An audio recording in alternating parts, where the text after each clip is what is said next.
오늘 말씀은 이제 마태복음 3장, 4장 세례 요한의 전파와 예수 그리스도의 그 시험 받으심에 관하여서 오늘 말씀을 함께 나누겠습니다. 어, 예수님께서 이 땅에 오시고 사역을 하실 때 세례 요한이 먼저 와서 예수님의 그 사역을 준비했습니다.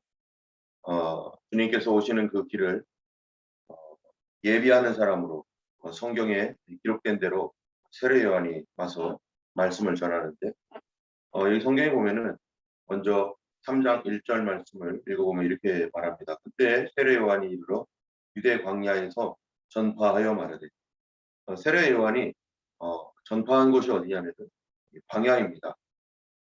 그가 하나님의 말씀을 전파하기 위해서 집에 있었던 것도 아니고 예루살렘 중심에 있었던 게 아니라 예수님의 그 오심, 예수 그리스도의 다시 오심을 또 예수님의 오심을 증거하기 위해서 그가 광야로 나가 있었고, 그래서 그가 거기서 회개하라 천국이 가까웠느니라라고 이렇게 말씀하고 있습니다. 하나님의 말씀을 전하는 현장이 바로 이 광야였다는 것은 오늘날 우리에게 아주 중요한 의미를 줍니다. 하나님의 말씀을 증거하기 위해서 누가 광야로 가고 싶겠습니까? 광야라는 곳이 불뱀과 전갈이 있고 물이 없는 건조한 땅이고 먹을 것도 풍부하지 않고 살면서 광야의 삶을 살아간다는 것은 쉽지 않은 그런 삶임에도 불구하고 세례 요한은 바로 이 광야로 나가서 말씀을 전했고 그 광야에서 이 말씀을 전하면서 예수님의 오실 길을 예배했다는 것입니다. 이 광야는 주님께서 우리에게 말씀을 전하는 모든 사람들에게 반드시 그곳에 나가서 있었던 그런 경험들과 그 일들을 반드시 해야 되는 것으로 성경에서는 계속해서 말씀하고 있습니다. 여러분 이스라엘 백성들도요. 이스라엘 백성들이 이집트에서 탈출을 해서 가장 먼저 간 곳이 광야입니다. 광야에서 40년 동안을 그들이 고생을 하면서 그곳에서 이 물이 없는 곳, 음식도 제대로 있지 않는 곳, 그런 곳에서 생활을 하고 그러다가 가나안 땅에 들어갔는데 그 다음에 그들을 통해서 하나님께서 이스라엘의 역사를 오늘날 성경에 기록하게 하시고 그들로 말씀을 전파하는 이 말씀 맡은 제사장으로서의 사명을 이스라엘 백성들이 지금 감당하게 하시는 그 일에 40년이라고 하는 광야가 이스라엘 백성들에게 있었습니다. 또 예수님께서도 우리가 잘 아는 대로 오늘 4장에 보면은 마귀에게 시험을 받으러 가시는데 거기가 어디냐면은 바로 이 광야입니다. 예수님께서 마귀에게 시험을 받으러 광야로 가셔서 그곳에서 세 가지 시험을 당합니다. 그런데 이 광야로 인도하는 분이 누군가? 여기 성경에 보면은 4장 1절에 그때 예수께서 성령에게 이끌려 마귀에게 시험을 받으러 광야로 가사 성령님께서 예수님을 이끌어서 마귀에게 시험을 받으러 광야로 인도했다는 것입니다. 우리의 삶에서 광야라는 것은 죄에 대한 형벌이 아니라 우리 하나님의 그 놀라우신 역사 안에서 우리로 말씀을 전파하게 하기 위한 하나의 귀중한 통과 장소일 뿐만 아니라 또 예수님의 예를 볼 때 광야는 마귀 사탄을 대적하고 그들을 대결하여 싸워 이기는 장소가 바로 이 광야라는 것입니다. 우리가 이 예수님을 믿으면서 광야의 생활들을 하는 그러한 그 일들이 여러 번 있고 우리 자체가 예수 믿는 그 믿음 자체가 이제 광야로 들어온 거나 마찬가지입니다. 그런데 이곳에서 주님께서 우리에게 주시는 것은 사단 마귀와의 대결인 것이죠. 예수님께서 이 광야에서 가졌던 세 가지 시험이 뭐였냐면은 우리가 잘 아는 대로 첫 번째로는 돌을 떡으로 만들어라. 두 번째는 높은 곳에서 뛰어내려라. 또 세 번째로는 어, 이 나에게 절을 하면은 세상 모든 영광을 다 너에게 주겠다라고 하는 것이 이 사단이 주었던 시험입니다. 광야에서는 정말로 이 돌을 떡으로 만들어라라고 하는 그러한 요구를 사단이 한 것처럼 정말 먹을 것, 경제적인 문제, 또 어려움을 겪는 그런 광야가 있습니다. 그 살면서 많은 그리스도인들이 참으로 예수를 믿고 나서 경제적인 어떠한 그 심각한 어려움을 겪으면서 그곳에서 어떻게 버티고 또 그런 곳에서 하나님 앞에 기도하면서 사는 그런 많은 성도들이 있을 것입니다. 그런데 이것이 우리 성도들에게 정말 하나님께서 주시는 축복이고 또 사단 마귀를 대적하는 놀라운 그 영적인 싸움인 것입니다.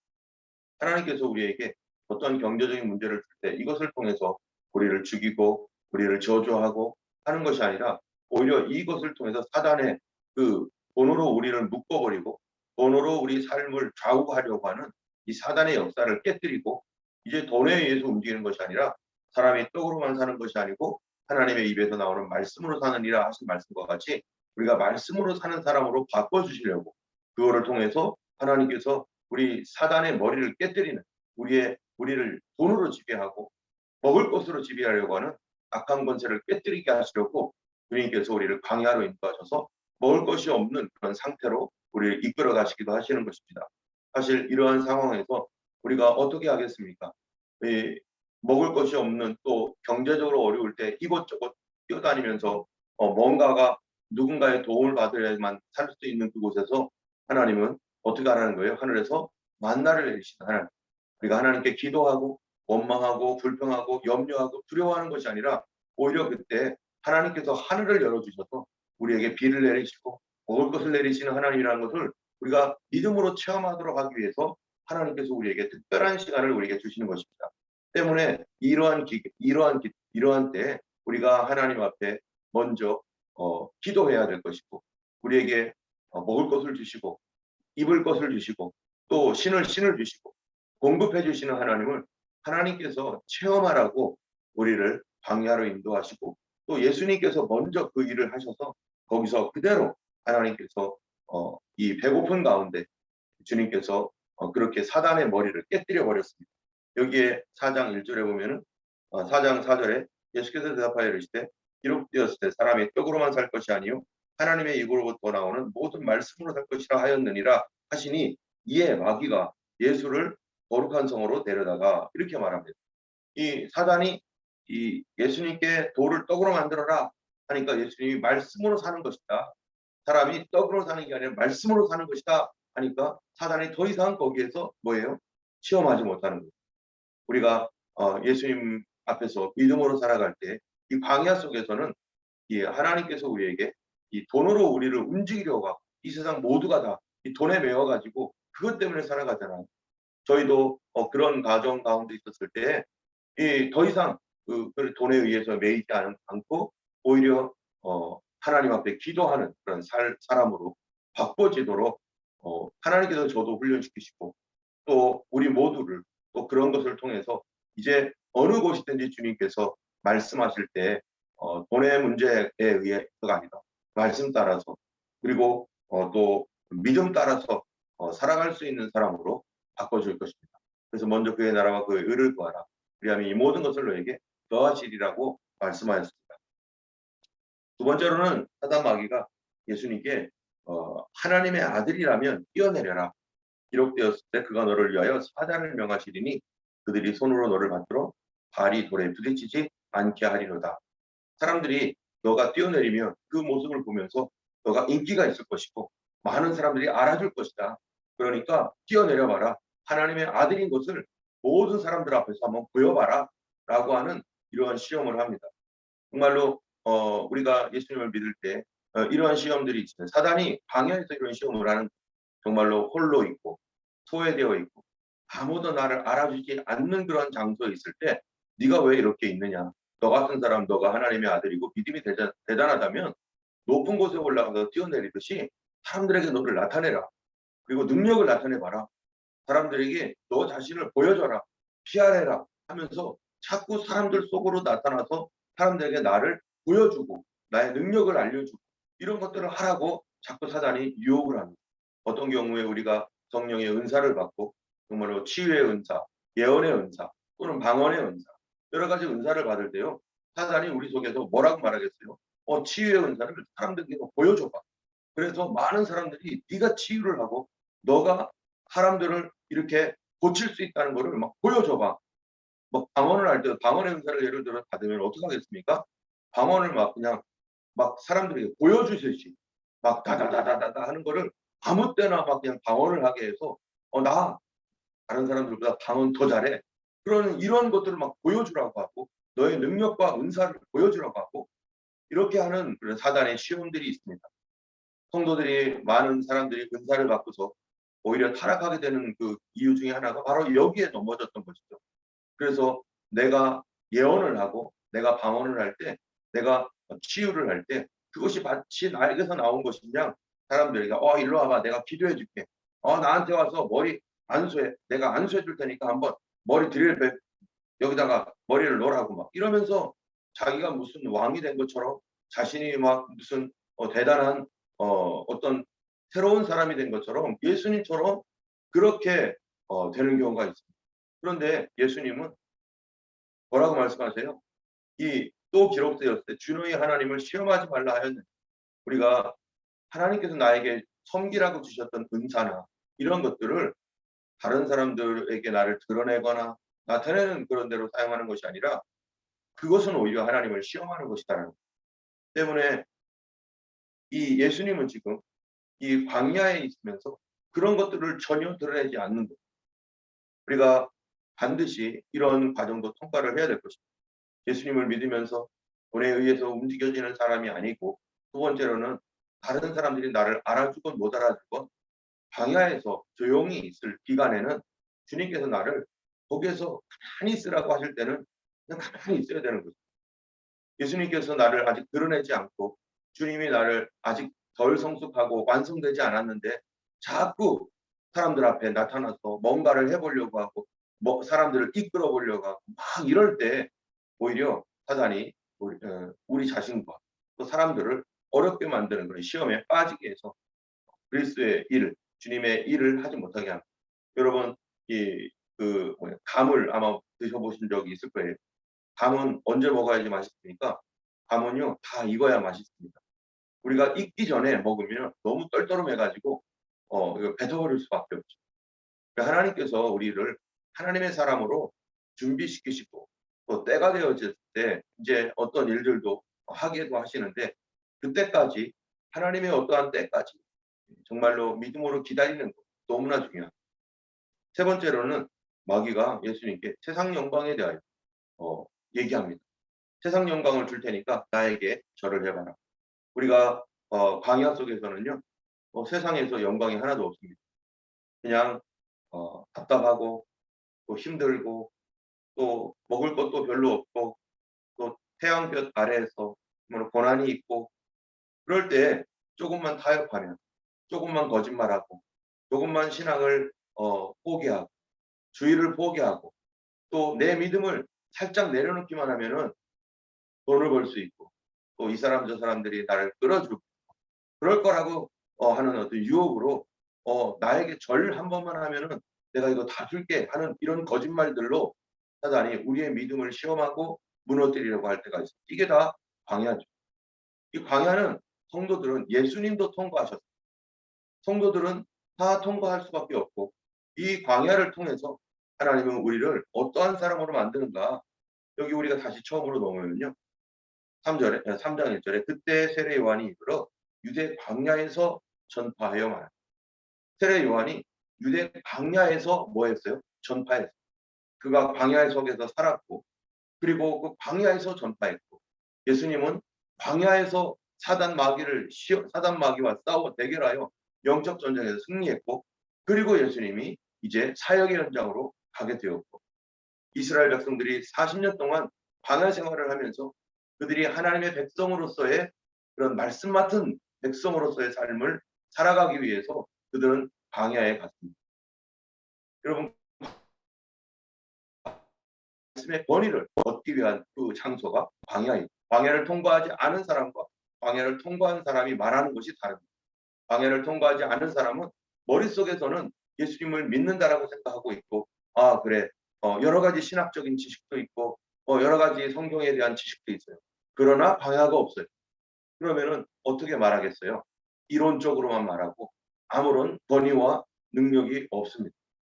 하나님 앞에서 우리가 살아갈 때 우리의 인생에서도 이 어떤 일들을 고난을 많이 겪고 힘든 일을 이렇게 다 승리하여 통과했던 사람들 그래서 이겼던 사람들이 말할 때는 많은 사람들이 그 말을 수긍하고 맞다라고 말하고 그 말에 대하여 공감하고 말을 따라갑니다. 그런데 그런 광야를 통과하지 않은 그런 상태에서 실패했고 또 이러한 그 통과하지 않은 상태에서는 이론밖에 되지 않아요. 성도의 삶이라는 것은 그냥 우리가 성경을 말씀을 외우고 또 알고 하는 그런 이론적인 것이 아니라 여기 있는 이 모든 말씀은 우리 인생에 내가 직접적으로 경험하고 내가 직접적으로 만나야 되는 말씀인 것입니다. 우리 하나님께서 이러한 광야 속에 광야가 저주가 아니라 우리에게 권위를 주시고 다른 사람들에게 어떤 메시지를 전하거나 또 안 믿는 사람들이나 이런 여러 사람들에게 말할 수 있는 능력을 주시려고. 그래서 이 집사님들이나 또 앞으로 사역을 하실 분들이나 또 하나님 앞에서 이렇게 이런 부름을 받았던 그런 사람들은요, 반드시 이 광야를 통과하고 잘 통과할 수 있도록 기도해야 되고, 선교사로 나가 있는 분들이나 이런 분들도요, 그 속에서 광야를 경험하기도 합니다. 그러나 거기에서 하나님께서 놀라운 역사 나타나도록 우리가 그분들을 위해서 광야를 잘 감당하도록 기도해야 될 것입니다. 또 7절을 3장 7절을 보면요. 제가 시계가 없어서 지금 몇 분인지 잘 모르겠는데요. 어머님 알려주시기 바랍니다. 이 3장 7절을 보면은 뭐라고 되어 있냐면은 우리 같이 한번 읽어보겠습니다. 요한이 많은 바리새인들과 사두개인들이 세례를 베푸는 대로 오는 것을 보고 이르되 독사의 자식들아 누가 너희를 가르쳐 임박한 진노를 피하라 하더냐 그러므로 회개에 합당한 열매를 맺고 이렇게 돼 있어요. 여러분 여기 보면은 이 광야에 갔던 그 사람들이죠. 광야에 갔던 사람들이요. 무엇 때문에 갔냐면 세례 요한이 광야에 있기 때문에 갔습니다. 그들이 말씀을 듣고 싶어서 말씀을 알고 싶어서 말씀대로 순종하고 싶어서 이 예루살렘에 있거나 유대 지역 또는 갈릴리 지역 이런 곳에서 편안하게 있으면 뭐 별 문제가 없는데 왜 이들이 광야로 나갔습니까?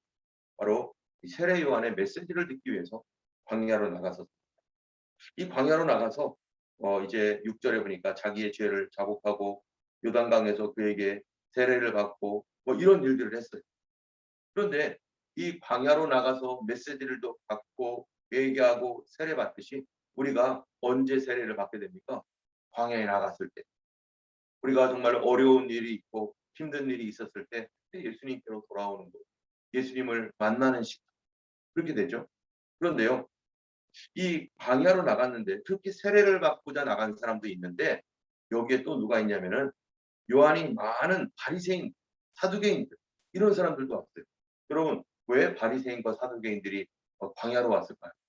이들이 회개하고 세례 받으려고 왔습니까? 그렇지 않습니다. 많은 사람들이 요한에게로 몰려드니까 예루살렘에서는요. 요한이 도대체 어떤 사람인가 확인해보고 요한이 하는 말이 뭔가 그가 무슨 말을 하는가 알아보고 또 그가 인기가 많아지니까 그의 인기를 어떻게 이거를 정치적으로 종교 권력적으로 관리를 할 것인가 이런 고민이 생기니까 그들이 이제 사람들을 확인하려고 보냅니다. 그런데 사람들을 확인하고 보내는 그곳에 두 가지 종류의 사람들이 있는 거죠. 첫 번째로는 이 하나님의 말씀을 듣고 순종하려고 어떻게든지 애를 쓰고 그래서 그 앞에 나가려고 하는 사람이 있는 거예요. 또 한 사람은 그가 무슨 말을 하는가 듣고 보자. 어떤 꼬투리를 잡고 어떻게 말하는가 보려고 그 광야에서도 그런 사람들이 있어요. 그런데 바로 그런 사람들에게 뭐라고 말하냐면요. 그들이 말씀을 들으러 또 말씀도 듣고 있으니까 이렇게 말해요. 바리새인과 사두개인들에게 말하기를 누가 너희를 가르쳐 임박한 진노를 피하라 하더냐. 이 독사의 자식들아. 이들 중에서는 이 어떤 사람들이 있냐면 예수님 그 세례 요한의 말을 들으면서 그들에게 이거 가만히 들으니까 이거 중요한 말씀 같은데 하면서 마음이 움직인 사람도 있고 그들 중에서는 또 전혀 또 마음을 더 닫은 사람도 있고 여러 종류의 사람들이 있습니다.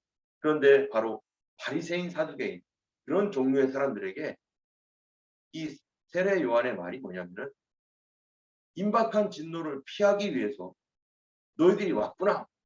그렇죠. 그들이 진노가 임박하다라는 것을 그들이 알고는 있는데 그런데 와서 그들이 뭐라고 말합니까? 세례 요한이 하는 말을 가만히 들어보면서 판단하고 있는 거예요. 여러분, 교회에서 하나님 말씀을 믿음으로 받아들이지 않고 자꾸 판단하는 사람들, 그 사람들에게 대하여서 이 세례 요한이 아주 무서운 말을 하는 거예요.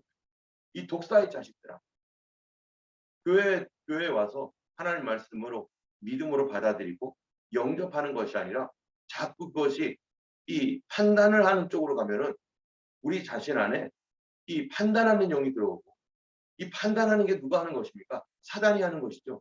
사단이 하는 이 판단 가운데 우리가 빠지게 되면은 계속 판단하는 게 뭐겠어요? 불평하고 원망하고 남들을 블레임하면서 하나님 말씀 듣고서 계속 블레임하게 되는 그런 상태가 되는 거예요. 그런데 특별히 이 바리새인들에게 이 뭐라고 말하냐면은 그 다음 말씀이 뭐냐면 8절에 회개에 합당한 열매를 맺고 속으로 아브라함이 우리 조상이라고 말하지 말라. 너희에게 이르노니 하나님이 능히 이 돌들로도 아브라함의 자손이 되게 하리라. 이미 도끼가 나무 뿌리에 놓였으니 좋은 열매 맺지 아니하는 나무마다 찍혀 불에 던져지리라.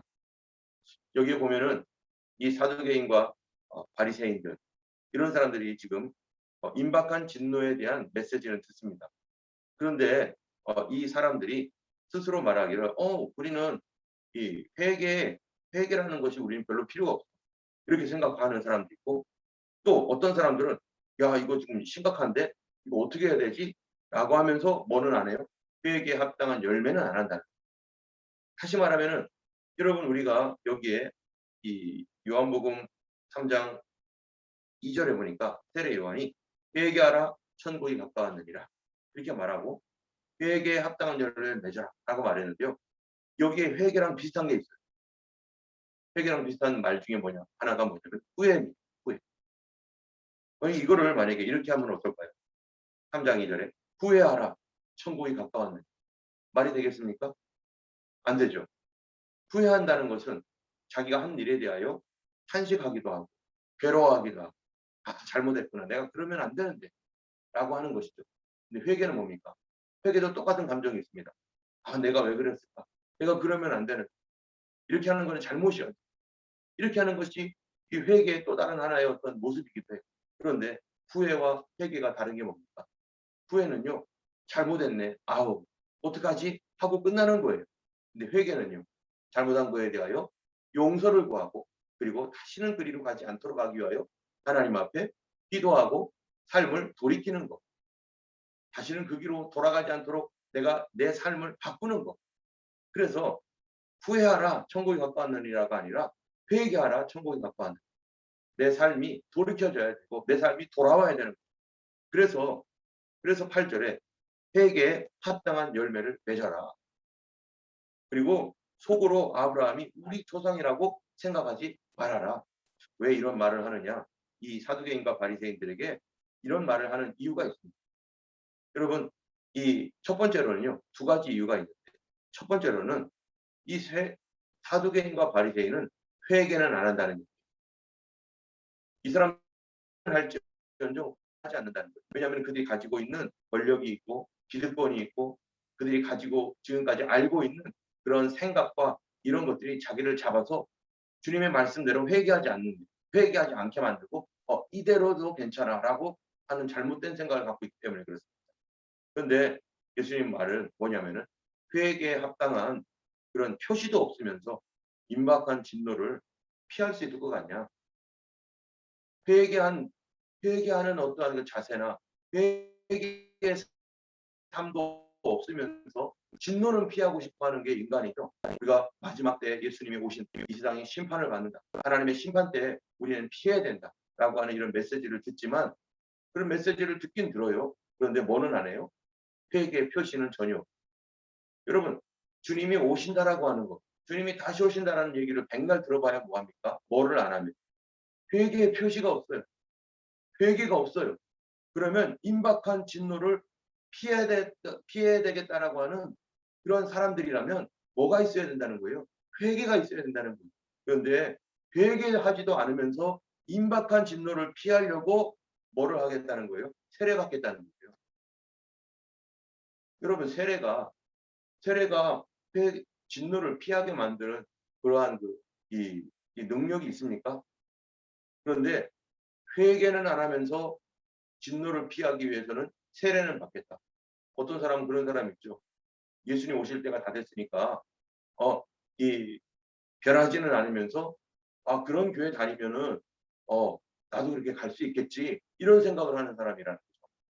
그게 바로 10절 말씀입니다. 9절 말씀입니다. 보세요. 뭐라고 했냐면 속으로 아브라함이 우리 조상이라고 생각하지 말라. 이 사람들이요. 왜 이렇게 생각을 하는가? 세례 요한이 회개에 합당한 열매를 맺어라. 임박한 진노를 피하라. 이런 메시지를 전하고 하니까 자기들이 뭐라고? 우리는 아브라함 조상이야. 아브라함 조상이 뭐 어쩌다고요? 이 사람들의 생각에 아브라함의 조상이다라고 하는 거군요. 이거 이런 얘기예요. 아브라함의 후손들은 마지막 때에 지금 이 사람들은 예수님 시대가 이제 뭐 어느 때인지 이 사람은 관념도 없고 생각도 없죠. 근데 자기들은 마지막이 있다는 걸 알아요.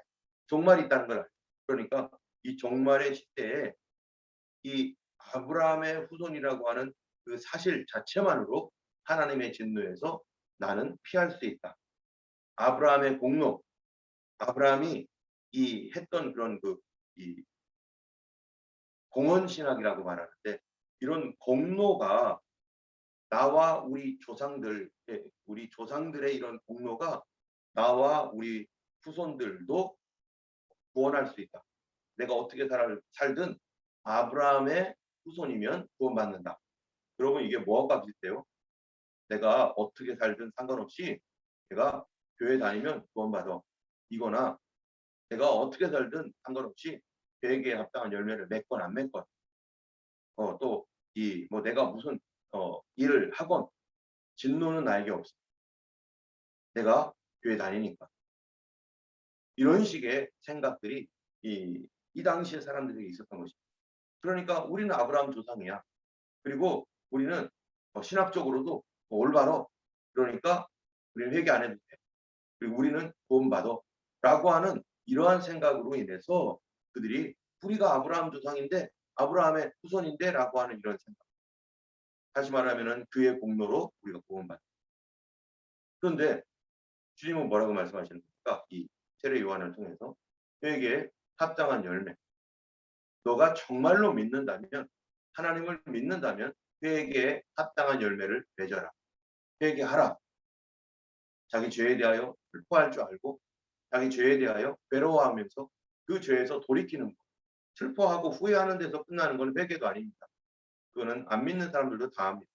하나님 말씀으로 돌아오도록 하기 위해서 이제 다시 기도의 자리로 돌아오고 이제 다시 예배의 자리로 돌아오고 이제 다시 순종의 자리로 돌아오지 않으면 돌아오지 않고 거기에 계속 있으면 머물러 있으면 어떻게 된다는 거예요?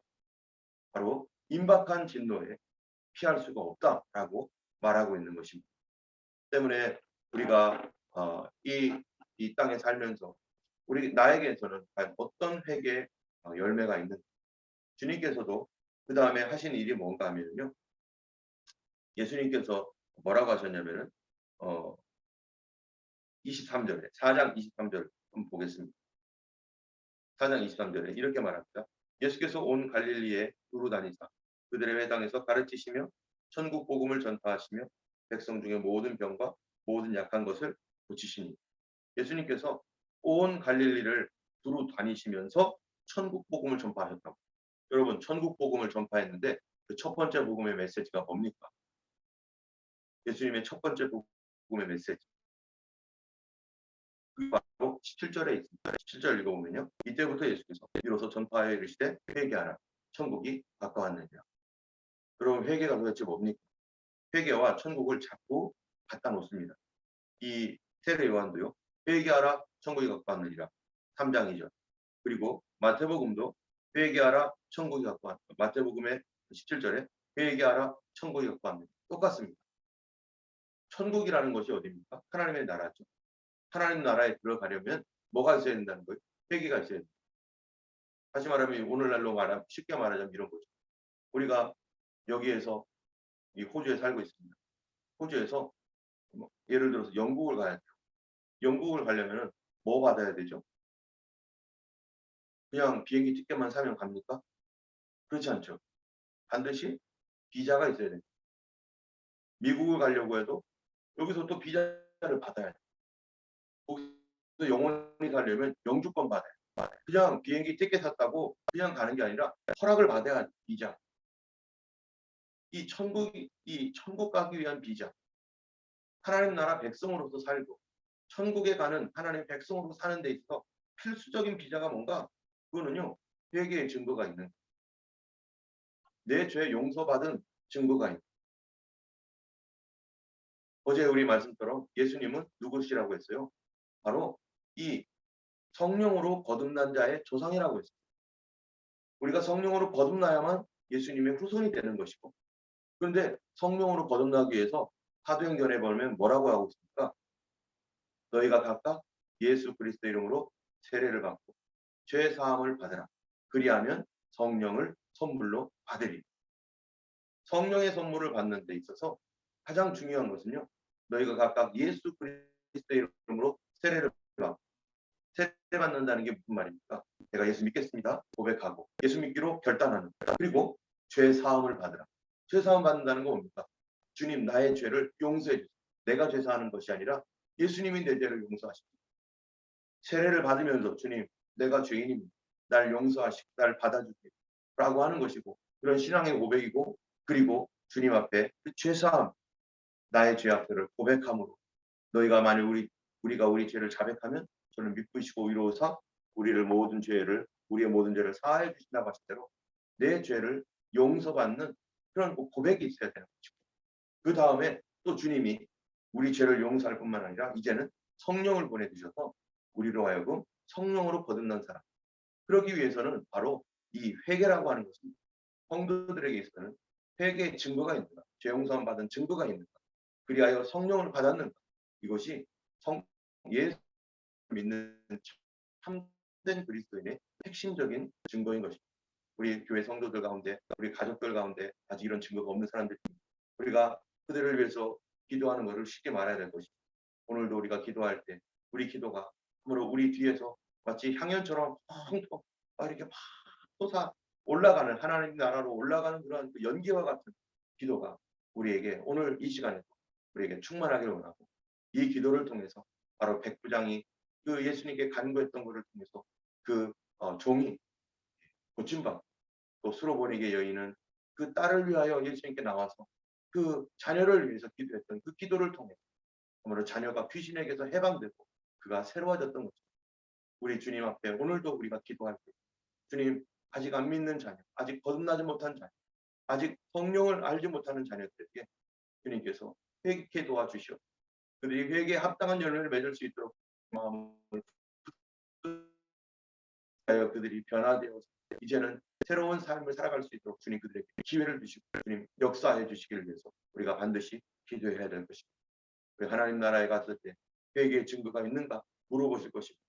임박한 진노를 아는 것이 중요한 것이 아니라 임박한 진노를 피하는 그런 회개, 그러한 성령, 그런 역사 우리에게, 우리 모든 교회 식구들과 또 우리 모든 성도들에게 가득하게 주님의 이름을 축원하고, 오늘도 그렇게 우리 교회 안에 정말 회개의 역사 정말 놀랍게 충만할 수 있도록 하나님 앞에 기도해 주시면 감사하겠습니다. 제가 우리 기도하겠습니다. 제가 기도하겠습니다. 걸어가신 하나님 아버지, 오늘 하루도 허락하여 주시는 데 감사드립니다. 아버지, 이 하루 참으로 회개에 합당한 열매를 맺는 하루 되게 하옵소서. 우리가 아직도 끊지 못하고 있는 것이 있습니까? 수 있도록 도와주시옵시고, 아버지 하나님의 애통하는 마음을 부어주시옵시고, 성령으로 하나님이여 우리를 다시 새롭게 하여 주시옵. 아버지 하나님 말씀 앞에 하나님 믿음으로 살아가는 저희가 되게 하여 주옵소서. 임박한 진노에 대해서 아는 것이 아니라 임박한 진노를 하나님이여 참으로 피하는 하나님 회개의 역사가 하나님 우리 교회 가운데 충만케 되게 하여 주옵소서.